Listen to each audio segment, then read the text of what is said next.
So I'm Mike Conti. This is Mark Reilly. We work for the Overture Group.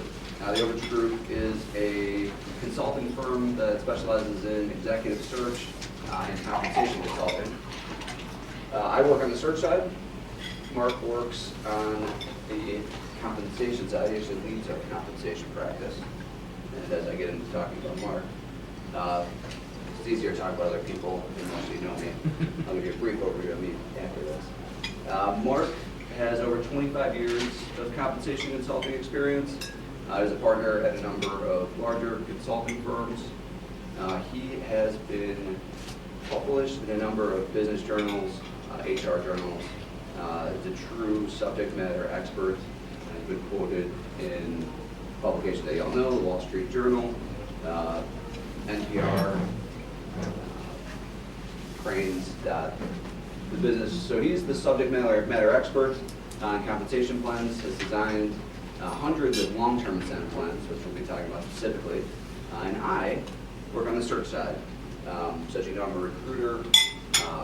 The area I focus on is accounting and finance, which is why I'm a part of FEI's CMG and have been for 5 years.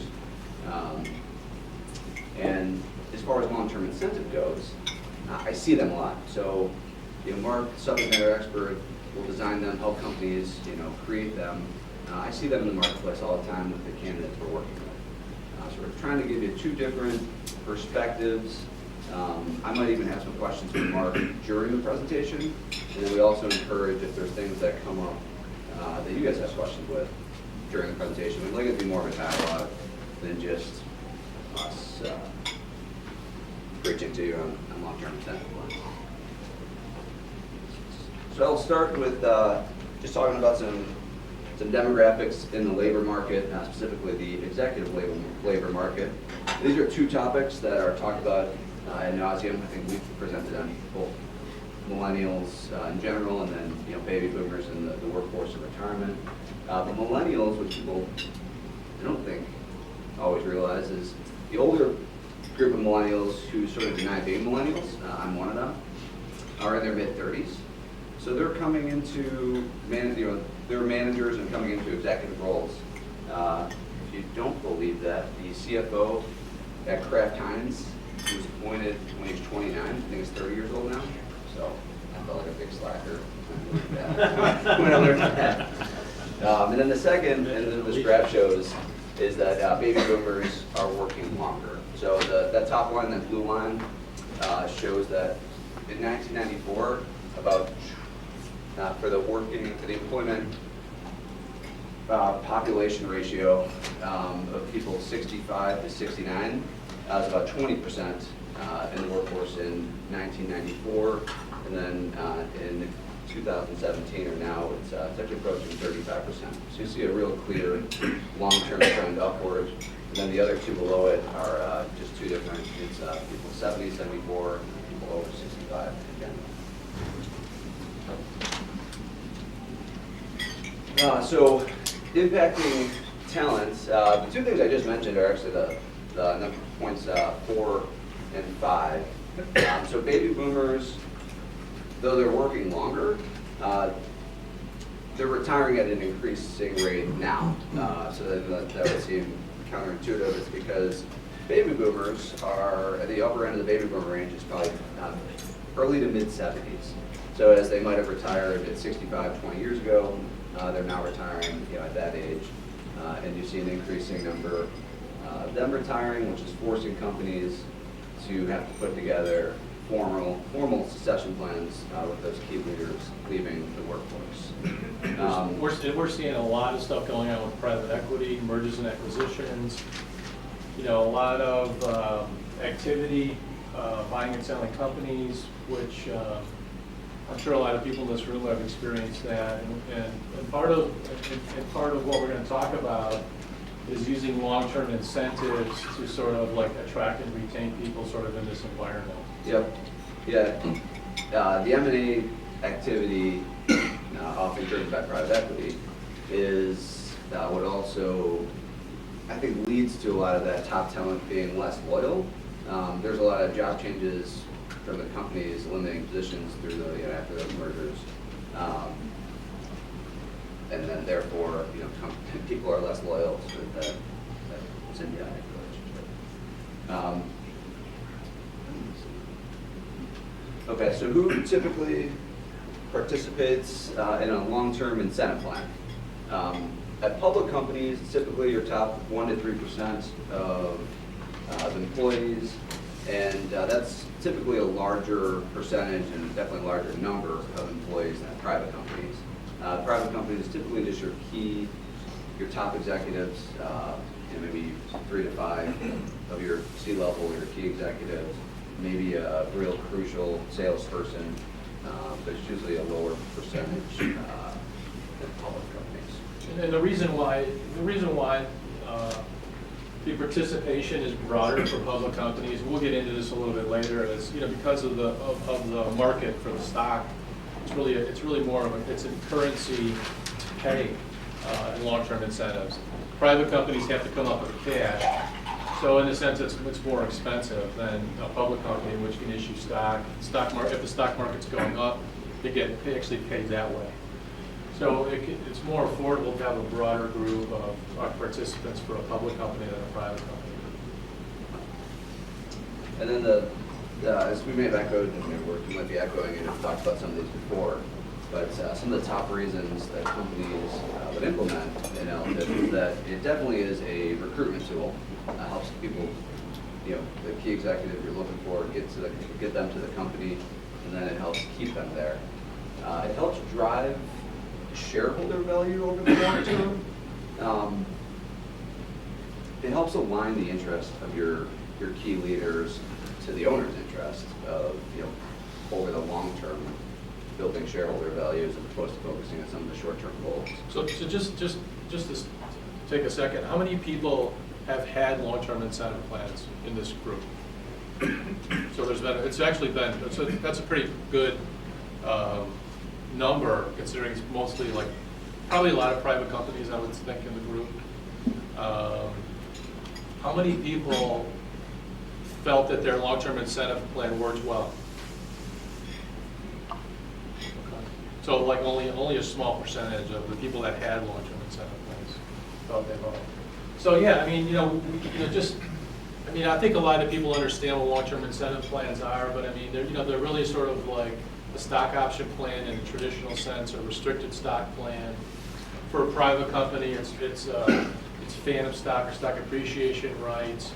It's basically, like Mike said, it's a plan where they're trying to drive value in the organization, allow participants to share in the value of the organization. One of the biggest reasons we hear from our clients, and I know Mike hears this too, it's how can we lock in our key people? The market's kind of heating up. The stock market's doing really well. Companies are profitable. We're having a good year. We don't want to lose some of our key people. How do we lock them in? And one of the great ways to do it is with a long-term incentive plan. And long-term incentive plans typically have a vesting schedule. So if you get some type of grant, you don't get it all at once. You get it over a period of time. And if you leave before it's vested, then you lose it. So there's always something that you're sort of leaving behind with a long-term incentive plan. Yeah. When you're recruiting, do you, for either of you, but there's a top to attract and retain top talent. How true is that when you're talking long-term incentives with the millennials? Typically, unless so most of the time the millennials aren't participating in it. Even though they're coming into those positions, the majority of them aren't. So the scenarios where they are typically technology companies.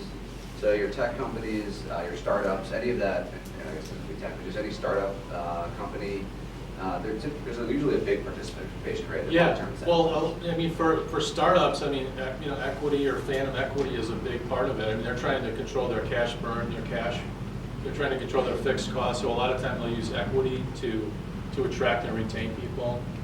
And millennials are part of that. Yeah, millennials are part of it. I'd say in the market, it just depends on the individual, and then often the person selling it. Like if you have a really good CEO or whoever's, selling the vision of this company, and then that's what's going to be tied to that long-term incentive plan. I would say that, as you would think, millennials maybe are a little more susceptible to buying into that. And sometimes it's true, you know. I'd love to be somebody who got suckered by Mark Zuckerberg a few years ago, you know. Yeah. Do you have a question? Yeah. My background is in family offices, and one of the things is that that's very private, and what I've dealt with, can you tell me some of the scenarios that family office or private companies Sure. use to, for incentive? Yeah, well, I mean, there's different, as you probably know, I mean, there's different types of family offices. Some that, you know, manage a portfolio of companies, and some that are just managing, you know, sort of minority investments in a lot of different things.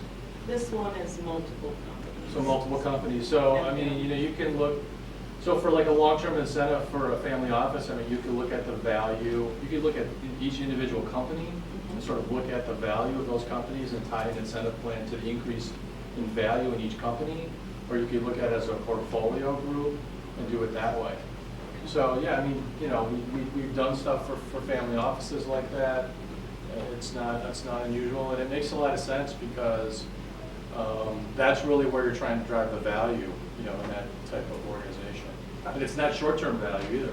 No. You know, it's really long-term value. So the family offices that are active, sorry, I was at the portfolio level, Mhm. usually their top executives, from what I've seen, do have a pretty good long-term incentive plan tied to the equity in the business. And then I have a family office client where they let the actual family office employees, which are only 25 of them or so, partake in,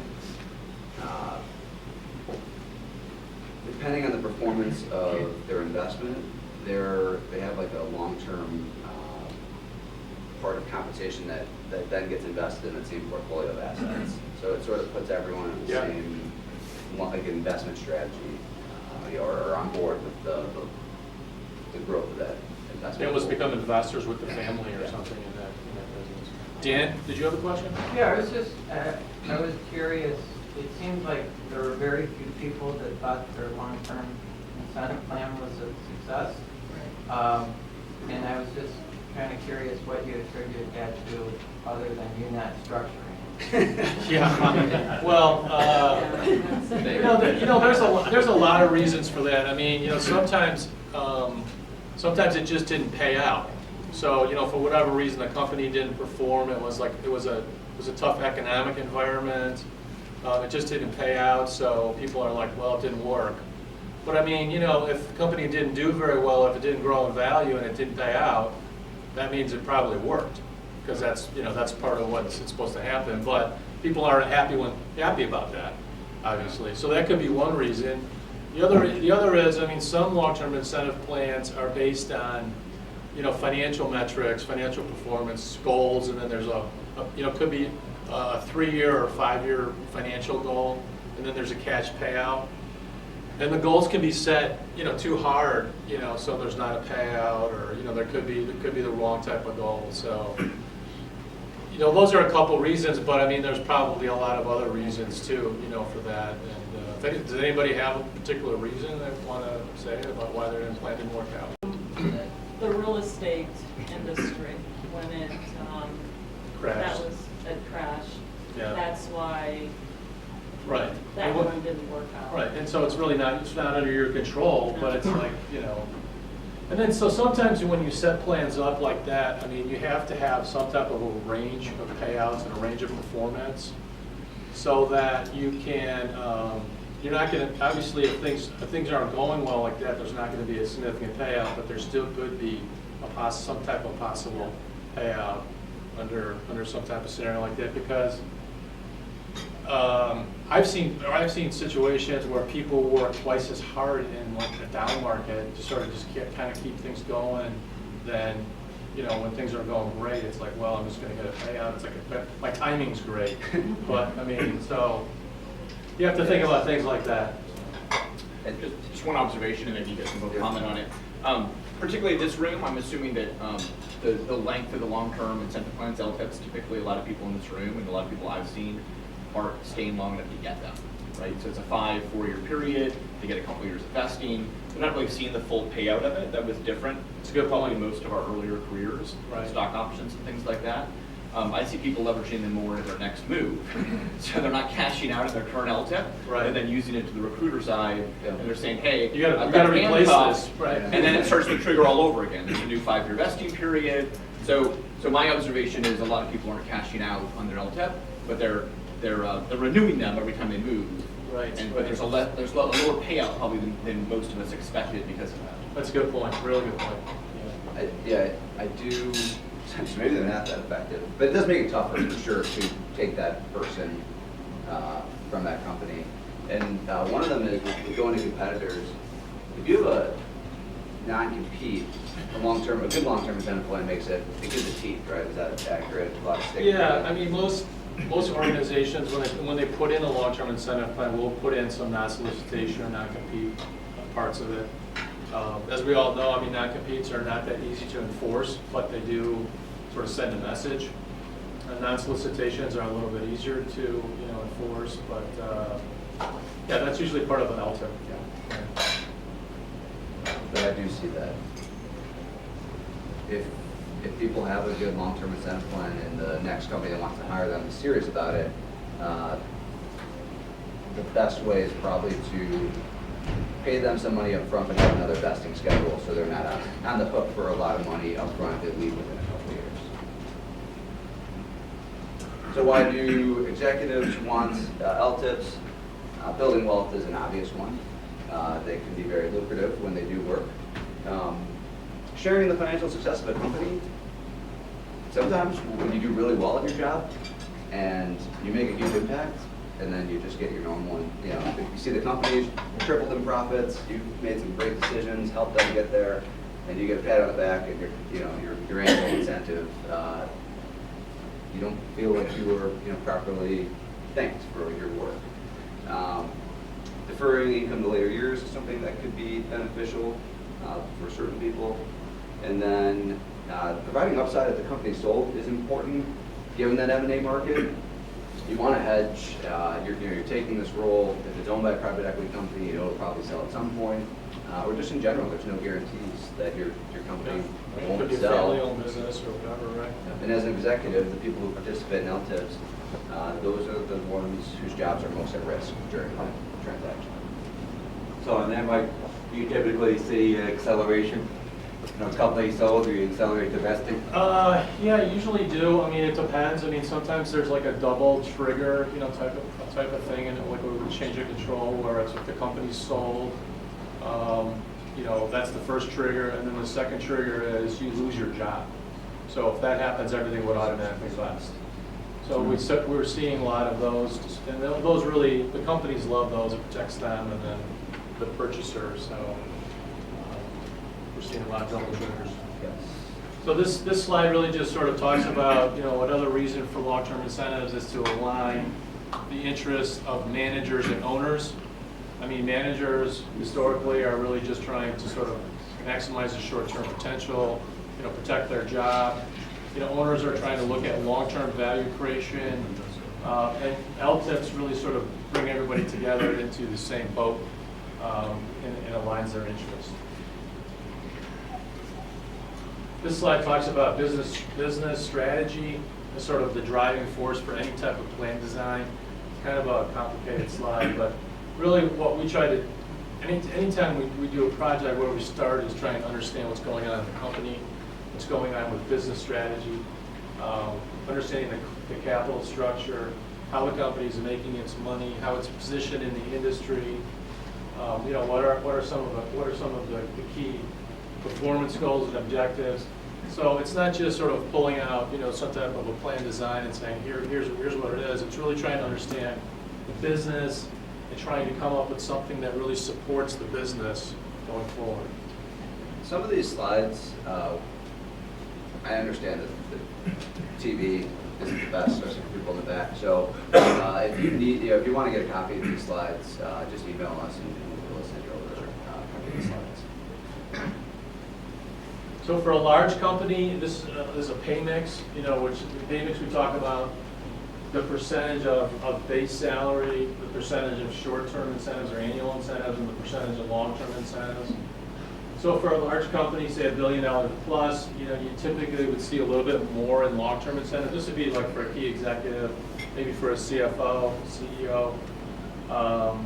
So the mix for a large company would be, base 45% short-term, 25%, LTIP would be 30%. And as you get to smaller companies, you'd see the LTIP percentage go down. And that gets to, private companies having to use cash. That's part of the reason. It's just also smaller companies, it's just less prevalent to have a long-term incentive plan. Let's say that looks like what I see. Is this data from our? It's from World at Work. You're just estimating like a fair value, is that kind of how you're, because all Yeah. this stuff is invested, right? Yeah, right. It's like if you added up the total and then just, put it into different buckets, what the percentage would be. That's the cream portion of the pie. Green portion is the LTIP. Yeah. How does that jive with what you've sort of experienced?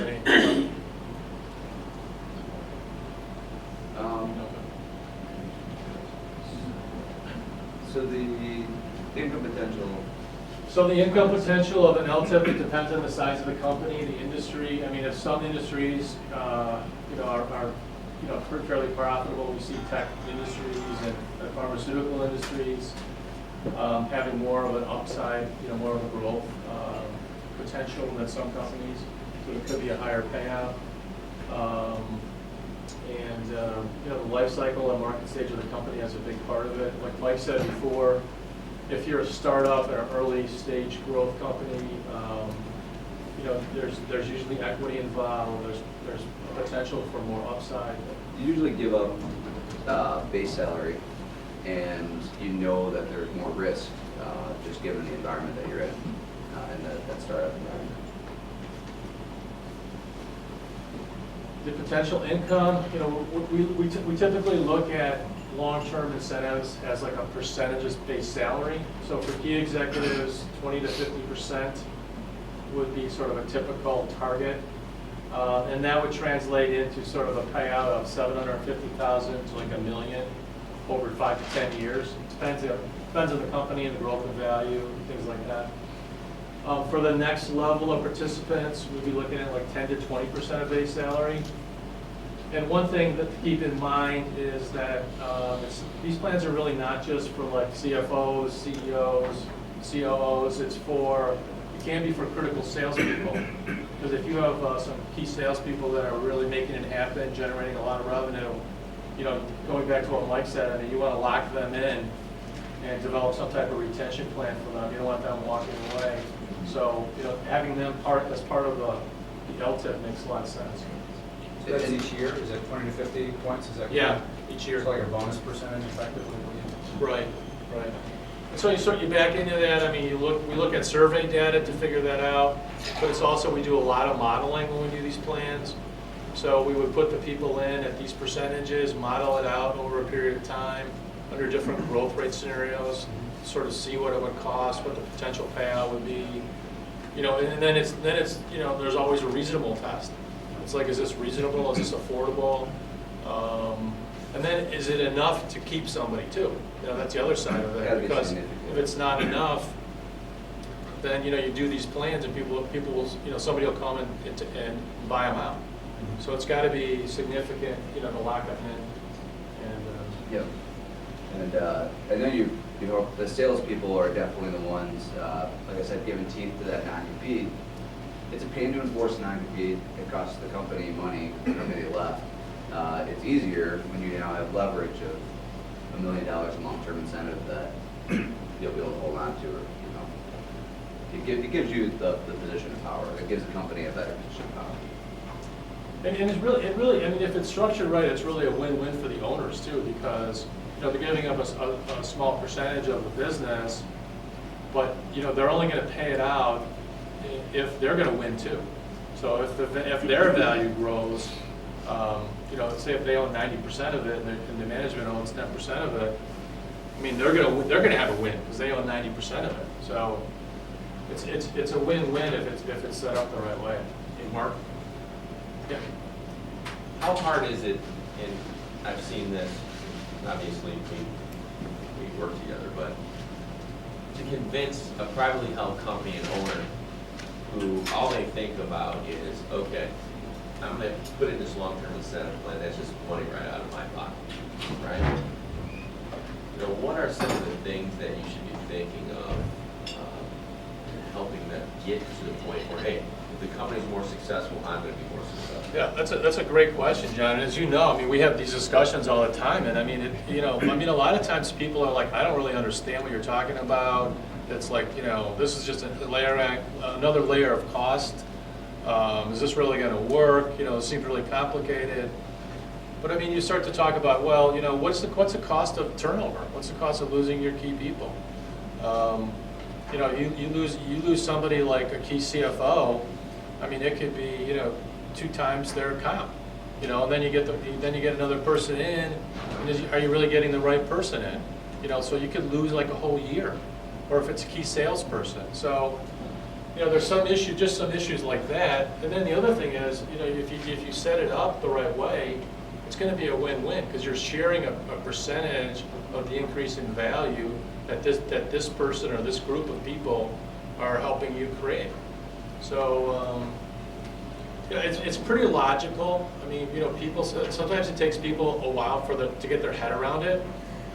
And most of the plans for those type of people are set up so they're not giving away, real stock. They're not giving away voting rights. They're not really diluting, their control of the company and all that kind of stuff. So most of the plans are set up to avoid that. Yes. Can you talk about the range of valuation methods that are used for private companies? Sure, that's a great question. For private companies, there's really sort of 2 things that we're seeing most often. One is like the use of an outside valuation firm like Prairie Capital to come in and do a valuation periodically, and it sort of depends on the owner and what they really want. I mean, the other thing that we see are people that just use a simple multiple of EBITDA or some type of a multiple. And with a long-term incentive plan, I mean, you have to sort of do some modeling on that. You have to look at like how volatile is EBITDA. What's going to make it go up and down, and you may want to go back and take like a 3-year average and use that as the base multiple of EBITDA to sort of like prevent the ups, significant swings ups and downs with EBITDA. So there's really two things. It's like sort of a simple multiple. It can be EBITDA or net income or whatever, or else it's a valuation approach. And can you also talk about, more so for public companies, midstream of an LTIP plan? How often you see companies change the criteria for achieving that? So you mean like a plan's in place and things have changed, and should we go back and change it? Yeah, I mean, you do see that. For public companies, it can be a little bit of a problem because of all the disclosure rules that's required. So typically what we would recommend is that you sort of let that plant or that grant of options or whatever, let them play out, but then, make another grant. So say if the stock price has gone down significantly, you don't have to necessarily wait till January 1st, whenever you usually make a grant. You can do something in the middle of the year to sort of reflect what's going on. But it used to be where companies would reprice, shares or options that were granted, and so we typically don't see that happening that much because of regulations and disclosure rules. So I'm going to give the nice recruiter layman's version of the different plans that are common, and Mark will go into more details. So for actual stock plans and then stock equivalent plans, so stock options and stock appreciation rights or SAR plans, those are very similar, and you earn money on the increase in the value of the stock. And then restricted stock for using actual stock and phantom stock are similar in that you're awarded the entire value, not just the increase in value of the stock. And then the 2 other non-stock plans are performance unit plan, which looks similar to like a short-term or annual incentive plan, just over multiple, like a longer period of time, multiple units, often 3 years, 3 trailing years in succession. And then profits interest or value sharing, which is a option that LLCs and C corps, S corps, S corps would use as well as a way to create long-term incentives. Carolyn? So Mike, Caroline Bowman, this question's for you. With the changes in the tax law, how are you revisiting these? I do not. And even, I would say, even the current tax changes. Yes. Yeah. Well, you know, say we haven't it's- done. It's actually a pretty good question. I mean, there's a lot of changes. I mean, it hasn't all sort of been finalized, Yeah. as you know. Right. But, you know, there's some significant issues. I mean, like the pass-through rate, you know, for S corps, LLCs, I mean, is going to go down. And so that may make things like profits interest more valuable because they'll be covered with that. You know, so there, you know, it hasn't really, you know, all come out, but it's something to take into consideration. And the other thing that I just read the other day is that there's probably going to be a deduction limit on compensation. It's only $1 million. So if you're paid more than $1 million, you're not going to be able to deduct the amount above $1 million. So, you know, I mean, that could be significant. I mean, we work with a lot of private companies where people make more than that. And, you know, anyways, so it's something to keep in mind. It's something that we're trying to watch. And So I didn't ask particularly about LTIP'S, but I did yesterday, talking to a tax professional, CPA. I asked about how it would impact more just regular compensation. And he said, just don't worry about it until they actually figure out what they're going to do. Right. So yes. Proactive though. Yeah. good question. Okay, they already figured out revenue recognition that starts next month. Have you had any experience in that? Because that can very well significantly affect these plans. Yeah, Maybe well, it I already think has. it could. I mean, I think that's a good point, especially going back to the valuation question that you were talking about. I mean, that could have a significant impact on valuation. And a lot of times we'll put plans in place to allow some flexibility. So if there's changes like this, we can make some adjustments to the model, and reflect that. Good question. So this is the prevalence of the current, or the plans that we're seeing in private companies. The top one, 51% of companies are using SARS plans. The next two most common are phantom stock and performance shares, followed by performance units, restricted stock, stock options, and long-term cash. And as I think a lot of you will probably notice, that does add up to more than 100%. So certain companies will have multiple plans.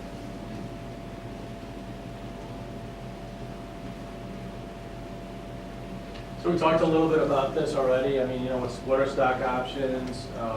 Basically the right to purchase stock at a fixed price over a period of time. Synthetic options, SARs, are very similar to stock options, but instead of the market value, it's based on some type of valuation of the company, valuation or some type of formula. Restricted stock, is basically, like Mike said before, it's a grant of a full share of stock. It's not just the appreciation. And then there's cash plans, that are based on, say a 3 or 5 year performance period. So this is just an example of a SAR plan, and so it's a little bit hard to read, but this is a SAR that's granted at an initial value of $10. So what you really have is, the gain. This is the $10 level. So anything above $10, you get the gain. That's how SAR works, basically. It works like a stock option. Yeah, we work with stock option. This is just an illustration of a SAR, using book value. So say if you had $1 million, units or SARs outstanding, and a book value. That, by the way, that's another valuation that you could use as book value. A lot of organizations don't do that because of the way book value is determined, but that's a possibility. But as an example, so you got $1 million outstanding, the book value per share is $10, so the company book value is $10 million. There's $200,000 reserved for the plan. So if you grew that book value of $10 at 10% over 5 years, it would get to $16.11. That would be the value at the end of 5 years. So your gain would be $16.11 minus 10, or $6.11. And the total payout, if all 200,000, SARs or options were outstanding, would be $1.2 million. So that's just sort of a simple illustration of how SAR plan would work. Question first. Yep. Do you see when you put these plans on to have deferred payout, are they usually funded or unfunded?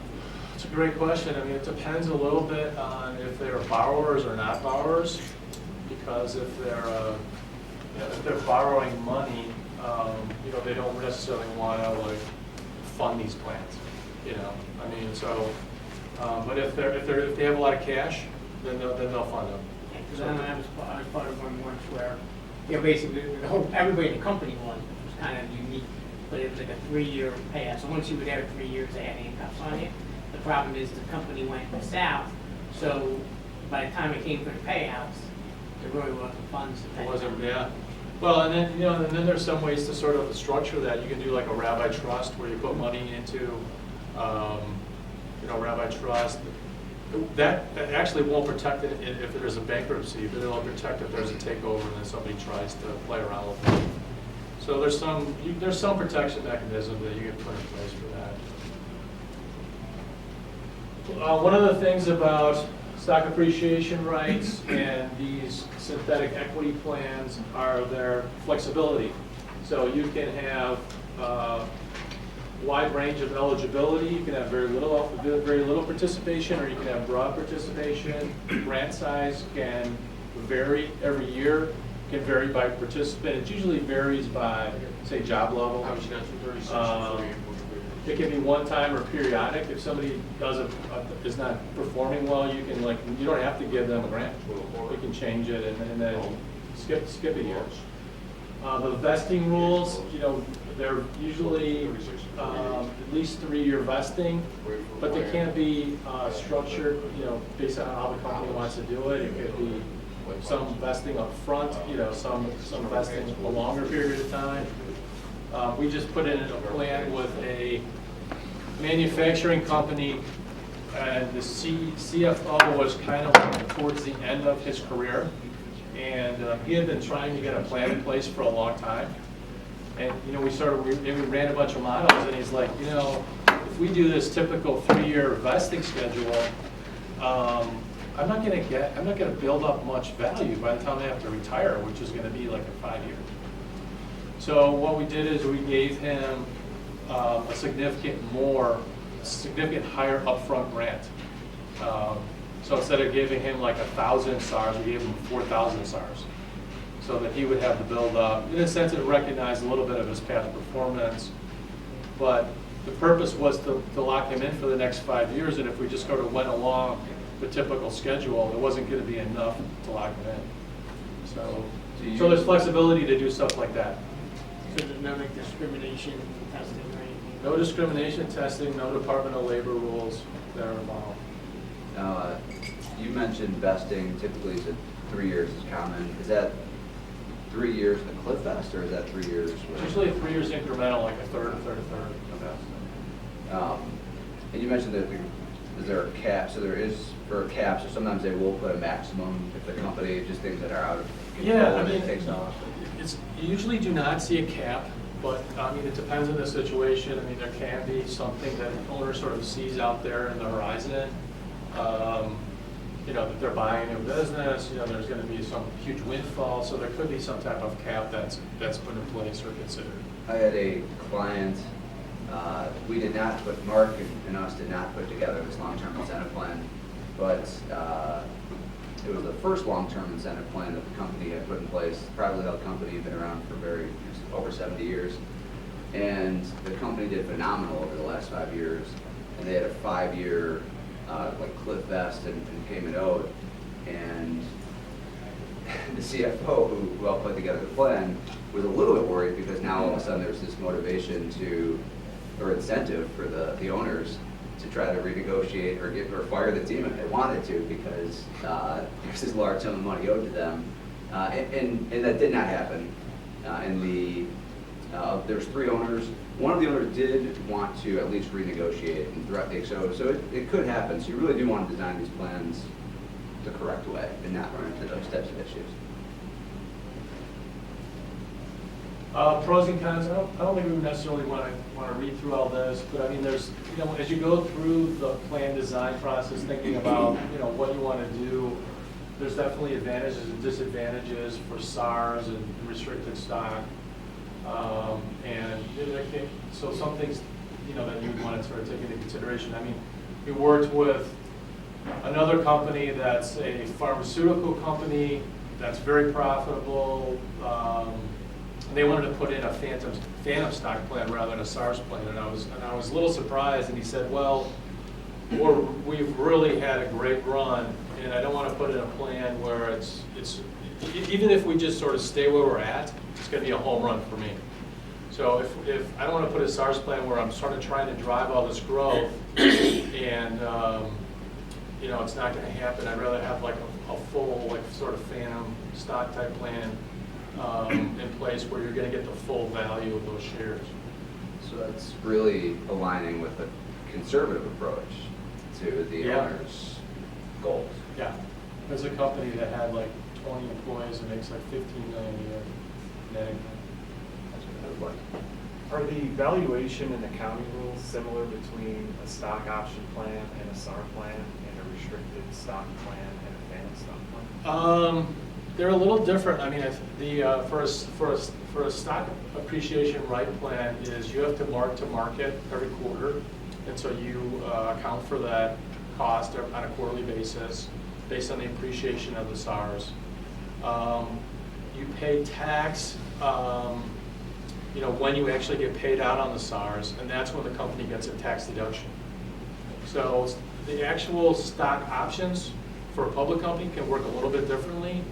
Because what you do typically is you would pay tax when you exercise the stock option, and so then you get actual shares.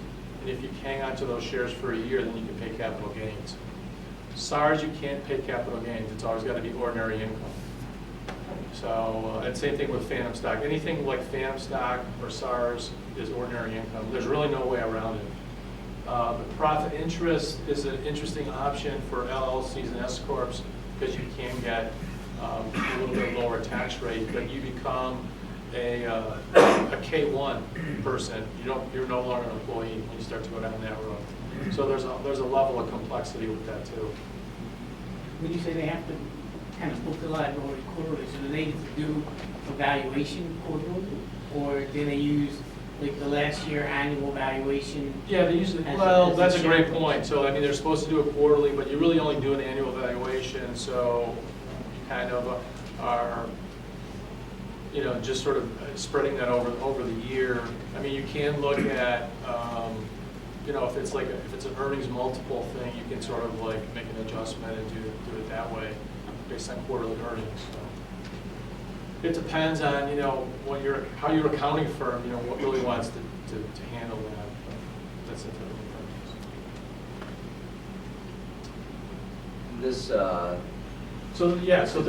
This chart really just shows there's sort of a clear difference between options and restricted stock because for phantom stock, you're granting that full value. So you would grant more options. If you're going to just sort of try to do the same thing from a valuation standpoint, you'd have to grant more options because you're just paying out the gain, whereas a restricted stock, you're paying out the full value. So this just sort of shows if you were going to grow at 5%, 10%, 15% over 5 years, what the value would be if you granted options or you granted restricted stock. So it's just, I don't know, it's a little complicated, but if you're a fast-growing organization, options or stock appreciation rights are gonna be worth more to you, just because you're gonna get, in a sense, more leverage with that type of plan. I don't know if that makes sense. Yeah. Just something to keep in mind. And in your seats, there might be more upside because you have more shares, but there's obviously more risk because if it doesn't go up in value, you don't have any. Yeah, and then just, just as an illustration on that, I mean, so if you grow zero, your options are gonna be worth zero because there's no gain. But your restricted stock or your phantom stock is gonna be worth 50,000 because you're getting that full value. It's not just a gain. What's the key difference between restricted and phantom, other than just shareholder rights? Is that the only difference? It's really not shareholder rights. It's really just the way that it's basically for restricted or phantom, you get the full value. Right. For SAR, you get the So appreciation. you mean the difference between I mean, phantom just stock and technically, I mean, restricted? are you still getting capital gains on phantom even though you didn't really buy in? If you can only get really capital gains unless it's real stock. So only restricted gets the capital gains? Yeah. Or the other? Well, I mean, Profit. you can get capital gains on stock options after you Right. exercise, and then it goes. But phantom- and then with real restricted stock, if you make like what they call a Section 83B election, Yep. you can pay the tax up front, Right. and then sort of get locked in, at that rate going forward. So you can't make the 83B elections on phantom, right? Can't. So it's really just an option with the full value? Is that kind of what you think about it? Yeah, I mean, it's just the full value of a share. It's just giving you a share. Right. So generally any preference over the phantoms, or they are kind of hard to sue with? It depends. It depends really sort of on what's going on, in your company. I mean, if you're like a fairly mature company and you're not growing very much, you probably want to do some type of restricted stock, because you're not going to make much money if you give people options and you're not growing. Right. And in some businesses, they're already doing very well, generating a lot of, say, cash flow or whatever, and so that may be the right answer.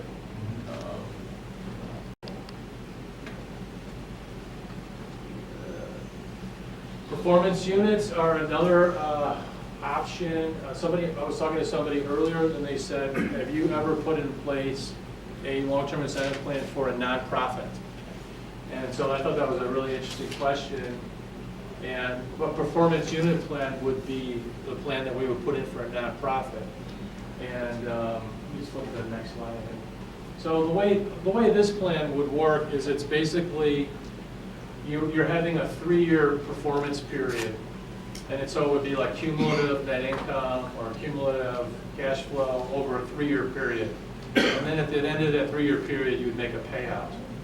And so the reason why this works for a nonprofit is, for a nonprofit, you can't really do like a valuation. It's pretty hard to do that. So you can definitely have a performance measure over a 3-year period. And depending on the nonprofit, one of the ones that we did was for a healthcare system. So part of the performance measure was like patient satisfaction, quality, and stuff like that. So it was financial as well as other measures. And then every year, a new 3-year performance cycle would start. So that if you left in the middle of, of this, say if you left in the middle of this, you lose, this cycle, that cycle, and so on. So you have to stay to at the end of a cycle to get a payout. And there's overlapping cycles, so that's the hook for a performance unit plan. And some companies that have very difficult valuation issues, and some owners that say, I don't want to tell everybody what my EBITDA is, might rather have something like this because you don't have the valuation issues, but it's still a long-term incentive plan. Is there any other reason to not go with this plan, any downside to a performance unit plan versus? Well, the downside is, that's a great question. I mean, the downside is that, we talked before about sort of wanting to participate in the upside, and if there's some type of sale, participating in the sale. Under this plan, you wouldn't be able to really do that because this is just tied to like a financial performance measure. So you're really not like an owner, or you're not you know. So it depends. And somebody asked me earlier, like if I've ever worked with a subsidiary of a foreign company. And all these plans will work for them. I mean, it depends on we've done something for like Mitsubishi Heavy Industries, you know, and different subsidiaries of foreign companies. I can't remember them all. Did you want to ask? But, She's asking in particular that there wasn't a stock plan. That was another thing different. Yeah, no, you're covering the content. No, I asked a question about foreign companies. Our company have recently bought by a Japanese company, and they don't issue stock options or RSUs. So we're sort of developing an LTIP. Right. Ours will have to be cash based. So a lot of things you're talking about, they've not offered up. Yeah. Maybe we can go back and discuss some of them. Yeah. But whether it's cash or performance units, we'll probably work through that. But a lot of these get into metric based. So if they're metric based, right? We've got a whole other layer of sort of negotiation happening. Is it market-based or phantom stock or equity? Those are pretty quantifiable metrics. Right. If they're things like you have here, sales growth, for instance, they seem to be structured more as a target-based versus an absolute. Right. So the absolute programs that are reflective of options or RSUs, phantom stock, to me are a lot easier than having to negotiate a whole set of targets to go with these other performance plans. That's actually where we're hung up right now, is what to tie it to. Yeah, that's a great question. I mean, and the other thing is like with a plan like this, you know, it's like you're already measuring like all these short-term metrics. And so it's like, you know, maybe you're doing like net income or budgeted, you know, whatever. And then do you want to really use, you can't really use that again. You know, so you got to think of something new. So is it market share? Is it, you know, I mean, you know, there's all different types of things, but you want to create you want to sort of come up with a measure that's going to sort of mirror the increase in the value of that group or the division. And so it's not easy to do that. You know, it really, that's the other challenging part of this type of plan, is to coming up with that. And then the other challenging part of it is, you know, just like with the short-term plan, you know, you're dealing with, like, say, budgets or targets, and then, you know, are the budgets set really hard, or are they set, like, kind of easy? And, like, so do we really want to use budget, or is there something else that we can use that's more realistic? You know, you want to set the plans up so there's a reasonable chance of a payoff. I mean, if the budgets are really a stretch budget, and you're tying this to, you know, some type of 3-year budget, and business changes can change pretty dramatically. You know, I mean, it could be one of those things where everybody raises their hand and says, yeah, that plan didn't work because the goals were screwed up and there was nothing I could do to influence it. So yeah, I mean, I totally get that. Is there a higher failure rate with plans like this, or any of these plans? It's really not like one or the other. It depends on the situation and the modeling and how it's structured. And, you know. Do you get a situation with this where it's some of the performance goals are subjective? Well, with sometimes you do. It depends on the situation. It can be a small percentage of it would be subjective, and I have seen that.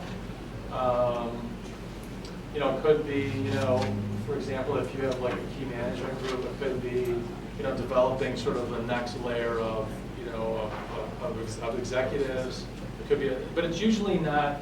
Say it would be 80% financials, maybe 20%, something like that. But that you could definitely put that in there, and I have seen that done before.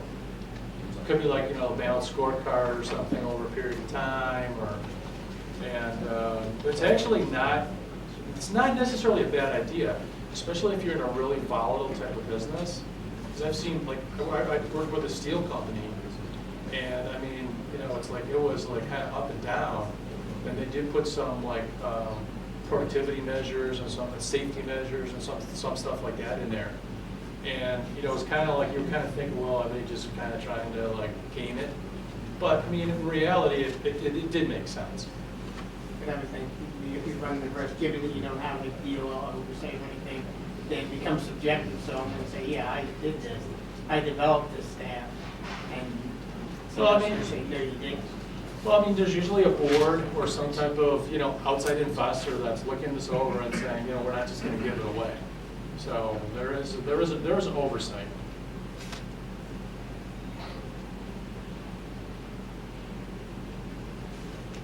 We don't have to go through all the different tax stuff. We talked a little bit about that. So we did start talking about why plans fail.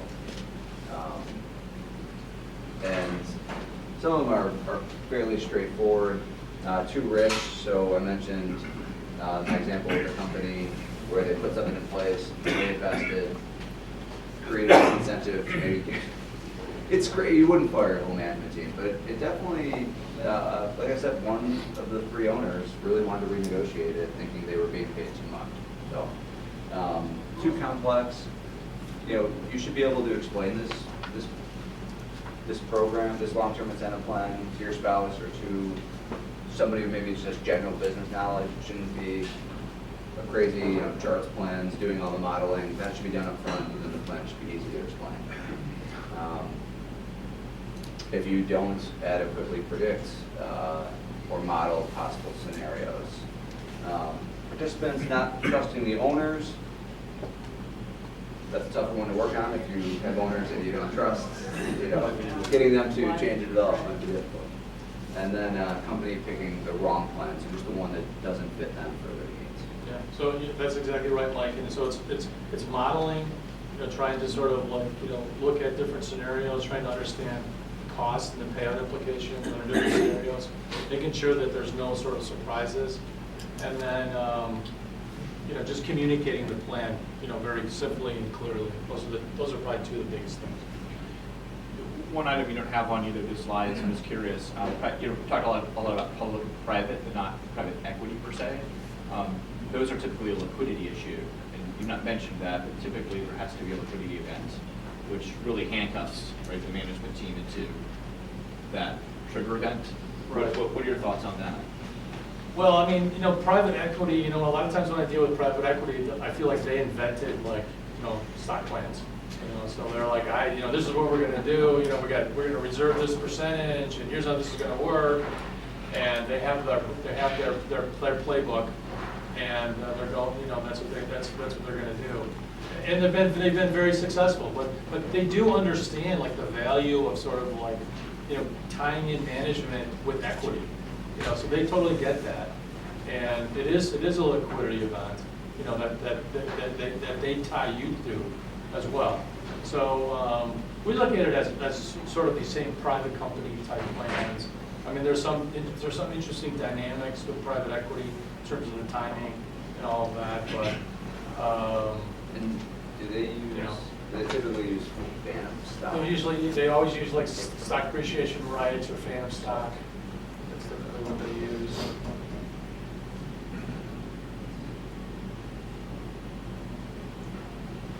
So common minutes, I mean, you don't really have to have some type of formal evaluation, as we talked about before. It can include more than top management. Owners, if actual owners can participate as well. Even if you're already an owner, you can still participate in the STAR plan. And you need to have some flexibility. You watch out for 409A rules. 409A rules cover deferred comp. And the IRS looks at stock appreciation rights and phantom stock as deferred comp. So you just have to be careful of how that's structured. We are very close to out of time. And like I said, some of these slides in the we can send it to you. Just please email me. My card will be in the bucket. So you will get that, and either send it out or just email me. And if you want to send it to me, I can put them out with the email pertaining to the business card distribution, so. Sure. Yeah, okay, so this is just some questions to ask if your plan's working, but this is, that's really it. That's really it for our presentation, Yeah. So. Are there any last questions, further questions? Any additional questions? Jerry? So let's say an executive is getting ready to either accept or negotiate terms of an employment, of a job offer, and they're not talking to Kathy about advice, and they're not being represented by the Overture group. So is there a source besides talking to, I guess, Mike more than anybody else, to find out, one, is your company big enough to offer? Let's say they don't offer, they're not putting in? And two, are they doing either the right plan or the right metrics? Any thoughts on that? I think that it's, when you're dealing with long-term incentive plans and you're looking at, you're evaluating an offer, I think it's helpful to talk to an expert. But an expert could be somebody else in this room that's had a long-term incentive plan, or just somebody that your financial advisor or your accountant, or But I think it makes a lot of sense to have somebody else, kind of look it over or talk about it with somebody else. I mean, obviously we're experts. Kathy's very knowledgeable, and a lot of people are. So, but I mean. If you trust the financial health of the company, so in a lot of like financial leadership roles that we work on, if it's a private company, we still strongly recommend that the company shares the financials with the people they're potentially hiring. So you'd have a good idea, I think, of the financial strength of the company and the ability to pay it out, and then just trying to judge market fairness, something along those lines. I'd say talking to. You call me. You could call Mark. You could call somebody who can help you, figure that out. So not quite as simple as a Google search. And For honestly, an too, organization. I mean, for some of the positions and size of company, you can find a whole bunch. Well, I actually think too. I think that it's, if somebody's evaluating you, for a position, and you've looked into it, you have some good questions to ask about it. I think it shows that you're not just like you're really you're willing to sort of dig in and say how does this really work? How is this structured? And then does this really make sense? How has it worked in the past? All those type of things I think are reasonable discussion points to have. Well, the other question is, you had two buckets, 100 million to 500 million, and then you had the bigger one. So I'm wondering, what about sub 100 million? What would you expect? Okay. That was another Yeah. side of the question. Yeah, I mean, it's basically a little bit less in LTIP, than you would have on that slide. I mean, the smaller companies have a little bit less in LTIP, but it depends on the situation. And they might not. What percentage roughly don't have one or don't have one? It's probably like 60% of private companies have LTIPs. That's what the latest survey data showed. John? What about you, let's say a privately held family company, they have good growth prospects, but they've always done the annual bonus, and they're interested in this, but they're concerned, there could be some volatility in the future performance. So, Yeah. Which are the types of things you tend to Yeah. steer them towards? Well, I mean, it's great to have a discussion about that, with their business, where they're going, what they're trying to do. I think that, these type of plans help executives, create wealth. It allows you to tie them into the business somewhat. And you sort of put everybody in the same boat. It's like we're trying to increase the long-term value of the business, and we're going to pay you a small percentage of that. And if we sell, maybe we're not really planning to sell, but in this day and age, I mean, there's a lot of sales going on, and so you can get a chance to share, somewhat in that sale. So where there's more volatility, does that tend to lead you towards, you mentioned 6 different options, where there's more volatility, do you tend to like one of 6 options? Yeah, I mean, more? if there's a lot of potential downside liability, you'd probably be more like phantom stock, because there's going to be some type of value. Even if the share price goes down, you're going to get something. So if there's a lot of volatility and you use SARS, I mean, you could walk away after 5 years with nothing. So I mean, just depends. Yes, sir. Do you find? No.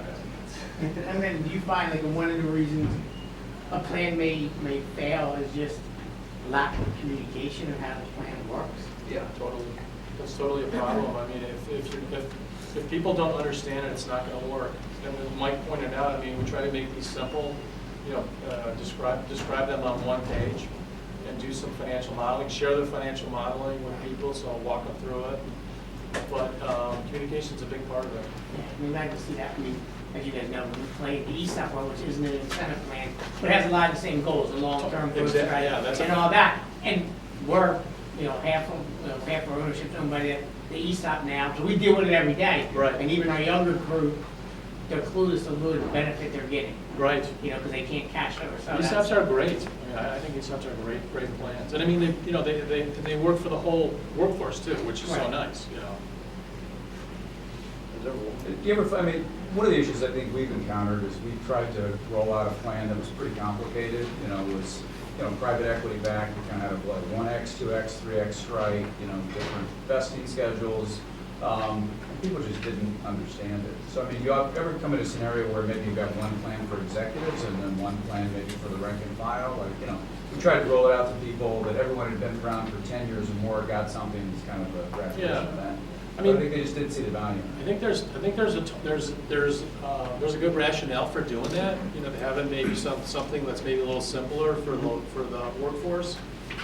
But on the other hand, I mean, I think you want everybody sort of on the same page. Right. It's like, and there's something powerful about if you're the CEO, and I'm kind of a junior person, and you're like, we have the same plan. And if the business, improves and does well, we're gonna do well. So there's something powerful about that. So I would say simplify it for everybody, not just simplify it for the lower people. Simplify it for everybody so that it's real easy to understand.